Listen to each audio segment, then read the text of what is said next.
নজর রাখবো পরবর্তী খবরে। ফিরে আসছেন কি দিলীপ ঘোষ? অবশেষে বরফ কি গলছে? বিজেপির পুরনো অফিসে দিলীপ ঘোষ শনিবার বিজয় সম্মেলনী করবেন। আর এই অফিসে এতদিন ঢুকতে দেওয়া হতো না দিলীপ ঘোষকে, এমনকি দিলীপ ঘোষের ঘরও ভেঙে দেওয়া হয়েছিল। শ্রমিক ভট্টাচার্য সভাপতি হয়ে উদ্যোগ নেন বরফ গলার জন্য। সূত্রের খবর, আবারও দিলীপ ঘোষকে কোর কমিটিতে নিয়ে আসা হচ্ছে। কোর কমিটিতে এবার নাম থাকতে পারে দিলীপ ঘোষের। অবশেষে কি বঙ্গ বিজেপিতে বরফ গলছে? বিজেপির পুরনো অফিসে দিলীপ ঘোষ শনিবার বিজয় সম্মেলনী করবেন। আরো জানাবেন এখন নিউজরুম থেকে সরাসরি রয়েছেন আমাদের বিশেষ প্রতিনিধি অঞ্জন রায়। অঞ্জন দা, তাহলে কি দিলীপ ঘোষকে আবারও বঙ্গ বিজেপির যে রাজনৈতিক ময়দান, সেখানে কি একেবারে দেখা যেতে চলেছে যেই নিজেদের মধ্যে গোষ্ঠীদ্বন্দ্ব বা যে কোন্দল ছিল তা কি ভেঙে এবারে দিলীপ ঘোষ ফের রাজনীতির ময়দানে? দেখো, প্রথমেই বলি যে দিলীপ ঘোষ যে আমন্ত্রণপত্র পাঠিয়েছেন তাতে বলা আছে যে শনিবার দিন তিনি 6 নম্বর মুরলীধর সেন লেনে বিজয় সম্মেলনী করবেন কার্যকর্তাদের নিয়ে। আর রোববার করবেন তিনি সকালবেলায় যেখানে হাঁটতে যান ইকো পার্কে। গত কয়েক বছর ধরে এই 6 নম্বরে দিলীপ ঘোষকে ঢুকতে দেওয়া হয় না। তিনি সভাপতির পদ থেকে সরে যাওয়ার পর কার্যত দিলীপ ঘোষকে একঘরে করে রেখেছিল বিজেপির পদাধিকারী কিছু লোক, এবং দিলীপ ঘোষ সেই ব্যাপারটা নিয়ে বাইরে অনেক কথা বলেছেন। কিন্তু কোনো কারণেই হোক, নানা রকম বিতর্কে জড়িয়ে শেষ পর্যন্ত কার্যত দল থেকে তিনি একঘরে হয়ে গেছিলেন।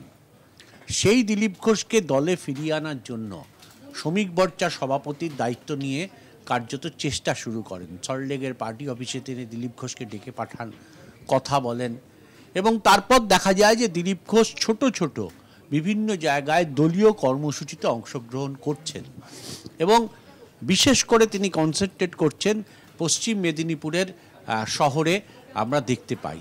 কিন্তু যেখানে তাকে এবার তিনি আগামীকাল যেখানে এই প্রোগ্রামটা করবেন বিজয় সম্মেলনী, সেইখানে কিন্তু তাকে গত কয়েক বছরে ঢুকতে দেওয়া হতো না।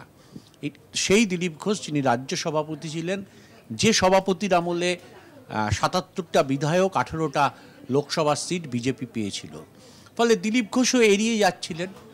কিন্তু এটা নিঃসন্দেহে বিজেপি কর্মী, সমর্থক, দিলীপ ঘোষের ভক্তদের কাছে একটা বড় বার্তা যে দিলীপ ঘোষকে অবশেষে শ্রমিক মোর্চার সভাপতি হওয়ার পর বিজয় সম্মেলনী পার্টি অফিসে করার জন্য অনুমোদন দিল, এবং পুরনো পার্টি অফিসের দরজা তার জন্য খুলে দেওয়া হলো। এটা নিঃসন্দেহে বিজেপি কর্মী, সমর্থক এবং দিলীপ ভক্তদের কাছে একটা বড় বার্তা। স্বাভাবিকভাবেই প্রশ্ন উঠেছে, তবে কি দিলীপ ফিরছে? আমাদের কাছে যা খবর, দিলীপ ঘোষকে আবার কোর কমিটিতে নেওয়া হবে। তিনি কোর কমিটিতেই ছিলেন, সভাপতি যেহেতু প্রাক্তন, ফলে তিনি কোনো পদাধিকারী হবেন না, কিন্তু কোর কমিটিতে তিনি ফিরবেন।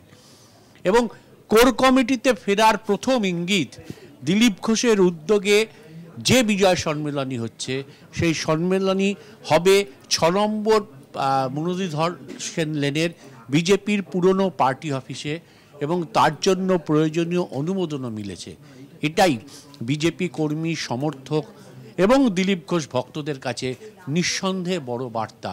আসলে শ্রমিক মোর্চা চাইছেন দিলীপ ঘোষের মতন লোকদের কাজে অ্যাক্টিভ করে, যারা ইলেকশনের আগে বসে গেছেন তাদেরকে আবার কাজে ফিরিয়ে নিয়ে আসার। কার্যত সেই চেষ্টারই তার প্রথম পদক্ষেপ বলা যেতে পারে আগামীকাল শনিবার হতে চলেছে পুরনো পার্টির রাজ্য অফিসে। অনেক ধন্যবাদ অঞ্জন দা। নিউজরুম থেকে সরাসরি ছিলেন আমাদের বিশেষ প্রতিনিধি অঞ্জন রায়।